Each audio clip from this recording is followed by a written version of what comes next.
श्रीमद् भागवत महापुराण पंचम स्कंद 18वां अध्याय।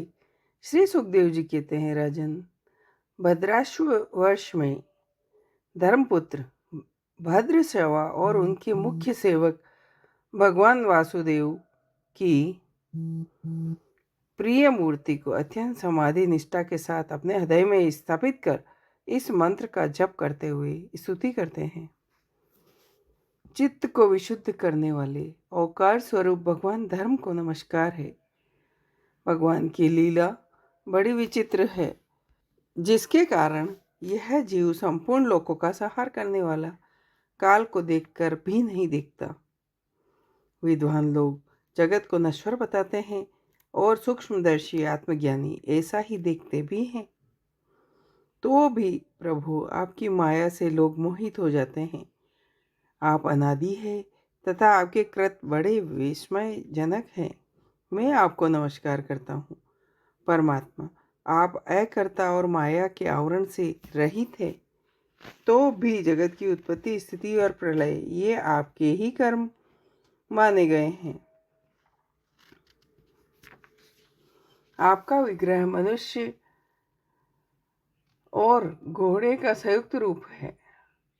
प्रलय काल में जब तम प्रधान दैत्य गण वेदों को चुरा ले गए थे, तब ब्रह्मा जी की प्रार्थना करने पर आपने उन्हें रसातल से लाकर दिया।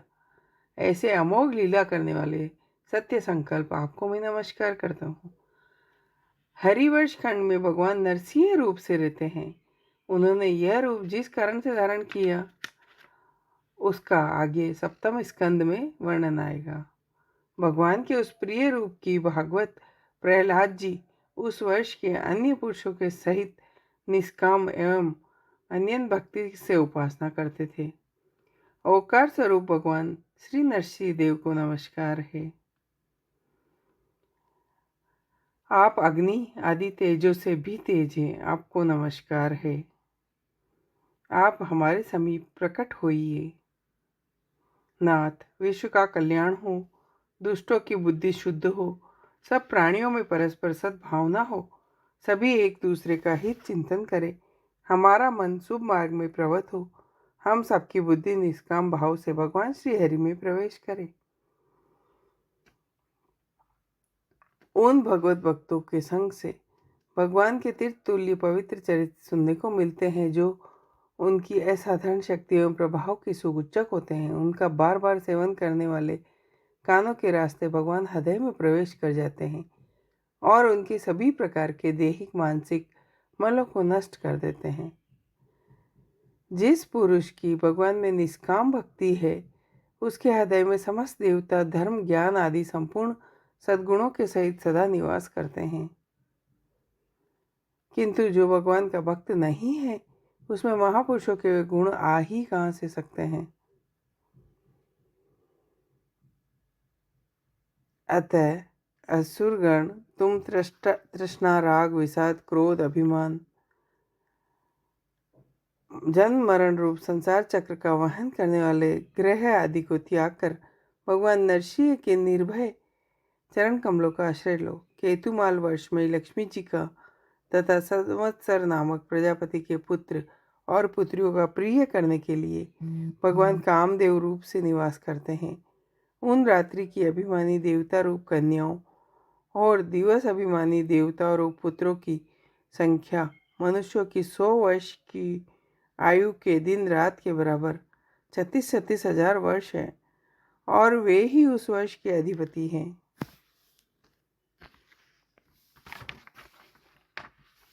भगवान अपने सुललित गीत विलास से सुशोभित मधुर मंद मुस्कान से मनोहर लीला पूर्ण कर चारों चितवन से कुछ उजके हुए सुंदर भूमंडल की छबीली छटा के द्वारा सौंदर्य उड़ेल कर श्री लक्ष्मी को अत्यंत आनंदित करते और स्वयं भी आनंदित होते रहते हैं।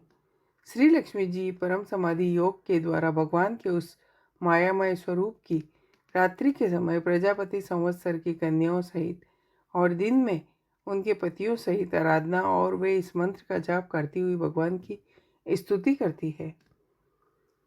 जो इंद्रियों के नियंता और संपूर्ण श्रेष्ठ वस्तुओं के आकार है, क्रिया शक्ति, ज्ञान शक्ति, संकल्प और अध्यास आदि चित्त के धर्मों तथा उनके विषयों के अधीश्वर है। 11 इंद्रियां और 5 विषय इन 16 कलाओं से युक्त है। वेदक कर्मों से प्राप्त होते हैं तथा अन्नमय, अमृतमय और सर्वमय है। उन मानसिक, केंद्रिक एवं शारीरिक बल स्वरूप परम सुंदर भगवान कामदेव को ओम, हम, हीम, हूम इन बीज मंत्रों सहित सब ओर से नमस्कार है। भगवान, आप इंद्रियों के अधीश्वर है। स्त्रियां तरह तरह के कठोर व्रतों से आपकी आराधना कर के अन्य लौकिक पतियों की इच्छा किया करती है, किंतु वे उनके प्रिय पुत्र, धन और आयु की रक्षा नहीं कर सकते, क्योंकि वे स्वयं ही परतंत्र है। सच्चा पति, रक्षा करने वाला ईश्वर वही है जो सर्वथा निर्भय हो, दूसरे भयभीत लोगों की सब प्रकार से रक्षा करें। अतएव आप अपनी प्राप्ति से बढ़कर किसी लाभ को नहीं मानते। भगवान, जो स्त्री आपके चरण कमलों की पूजन करना चाहती है, किसी वस्तु की इच्छा नहीं करती, उसकी सभी कामनाएं पूर्ण हो जाती है।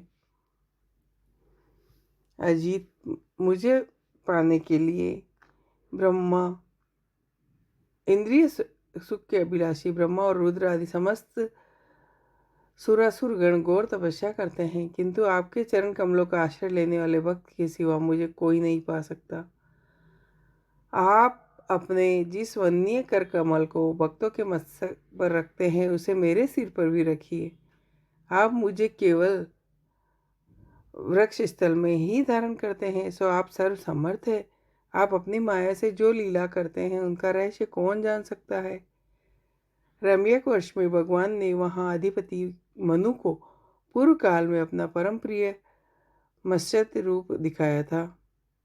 मनु जी इस समय भी भगवान के उसी रूप की बड़ी भक्तिभाव से उपासना करते हैं। इस मंत्र का जप करते हुए स्तुति करते हैं। सत्य प्रधान मुख्य प्राण, सूत्रात्मा तथा मनोबल, इंद्रिय बल और शरीर बल, औकार पद के अर्थ सर्वश्रेष्ठ भगवान महामत्यस को बार बार नमस्कार है। प्रभु, नट जिस प्रकार कठपुतलियों को नचाता है, उसी प्रकार आप ब्राह्मण आदि नामों की डोरी से संपूर्ण विश्व को अपने अधीन करके नचा रहे हैं। एक बार इंद्रायी भगवान देवताओं को प्राण स्वरूप आपसे डाह हुआ, तब आपके अलग हो जाने पर वे अलग अलग आपस में मिलकर भी उनमें से किसी की बहुत यत्न करने पर भी रक्षा न कर सके।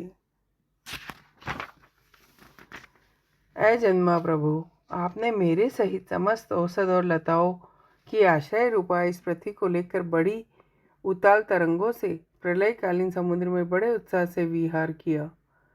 आप संसार के समस्त प्राण समुदाय के नियंता है। मेरा आपको नमस्कार है। हिरण्यमय वर्ष में भगवान कश्यप रूप धारण करके रहते हैं।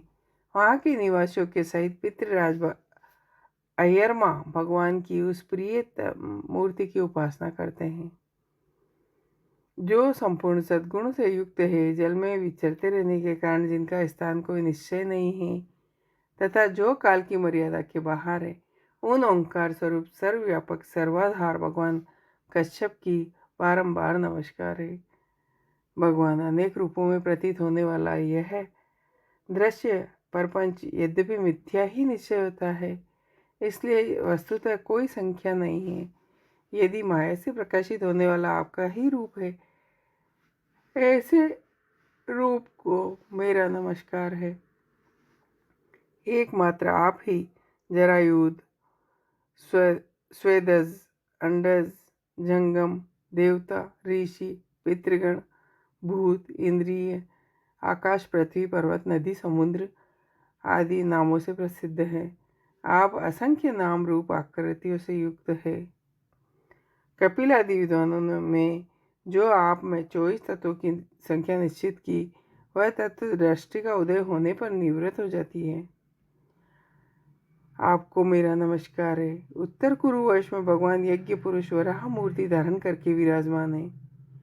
वहाँ के निवासियों के सहित साक्षात पृथ्वी देवी उनकी अविचल भक्ति भाव से उपासना करती और स्तुति करती है, जिनका तत्व मंत्रों से जाना जाता है, जो यज्ञ और क्रतु रूप है तथा बड़े बड़े यज्ञ जिनके अंग है, उन औकार स्वरूप शुक्ल कर्ममय त्रियुग मूर्ति पुरुषोत्तम भगवान वारा को बारंबार नमस्कार है।